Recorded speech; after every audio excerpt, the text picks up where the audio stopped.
സാഹചര്യങ്ങൾ വ്യത്യസ്തമാണെങ്കിലും 1996 ഓർമ്മിപ്പിക്കുകയാണ് ഇപ്പോഴത്തെ ഡൽഹി. അന്ന് വലിയ ഒറ്റകക്ഷിയായിട്ടും ഒറ്റയ്ക്ക് ഭരിക്കാനുള്ള ഭൂരിപക്ഷം ലഭിക്കാതെ പോയത് വാജ്പേയി സർക്കാരിനാണ്. 13ാം ദിവസം AB വാജ്പേയിക്ക് രാജിവെക്കേണ്ടി വന്നത് പ്രാദേശിക കക്ഷികൾ നടത്തിയ ചടുല നീക്കങ്ങളെ തുടർന്നായിരുന്നു.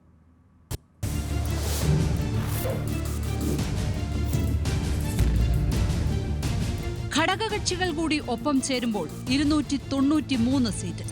ഏത് കാറും കോളും അതിജീവിക്കാം എന്ന് ധൈര്യം കൊള്ളുമ്പോഴും നരേന്ദ്രമോദി സർക്കാരിനെ ഓർമ്മിപ്പിക്കുന്നത് 1996 അന്ന് വാജ്പേയി സർക്കാർ രാജിവെച്ചതും ദേവഗൌഡ പ്രധാനമന്ത്രിയായതും അപ്രതീക്ഷിത നീക്കങ്ങളെ തുടർന്നായിരുന്നു.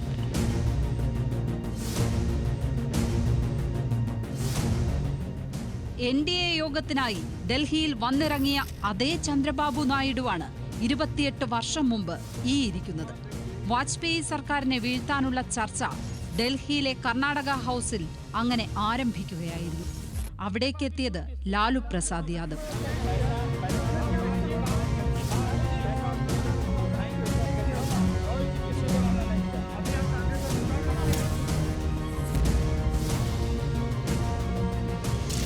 ഇനി ഇപ്പോഴത്തെ ദൃശ്യങ്ങൾ നോക്കുക. കടന്നു വരുന്നത് അതേ ചന്ദ്രബാബു നായിഡു.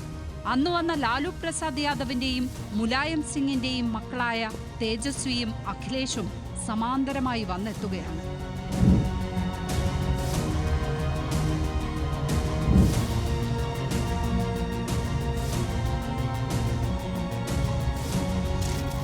ഇനി 1996 തന്നെ മറ്റൊരു ദൃശ്യം.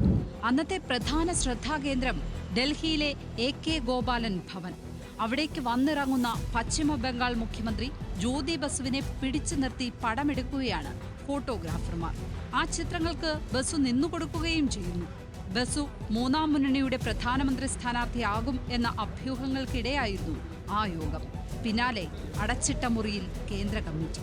പങ്കെടുക്കുന്നത് കേരളത്തിൽ നിന്നുള്ള VS അച്യുതാനന്ദൻ ഉൾപ്പെടെയുള്ള നേതാക്കൾ. തീരുമാനം പുറത്തുവന്നു. പ്രധാനമന്ത്രി വാഗ്ദാനം CPIM സ്വീകരിക്കില്ല. The forces, left democratic and secular forces, are to deprive the BJP from coming into power. And what attitude we have to take about it. That's all. തീരുമാനം അറിഞ്ഞ ലാലു പ്രസാദ് യാദവ് നിരാശ മറച്ചുവെച്ചില്ല.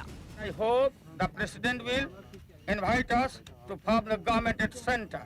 The BJP is not competent, Shiv Sena is not competent to run the country.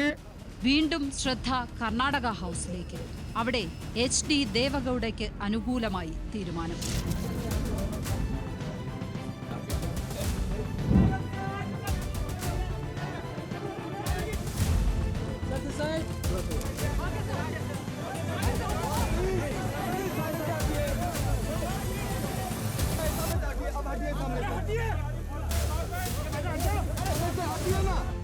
NDA മുന്നണിക്ക് ഭൂരിപക്ഷം ഉള്ള ഈ തെരഞ്ഞെടുപ്പിൽ അട്ടിമറിക്കുള്ള സാധ്യതകൾ കുറവാണ്.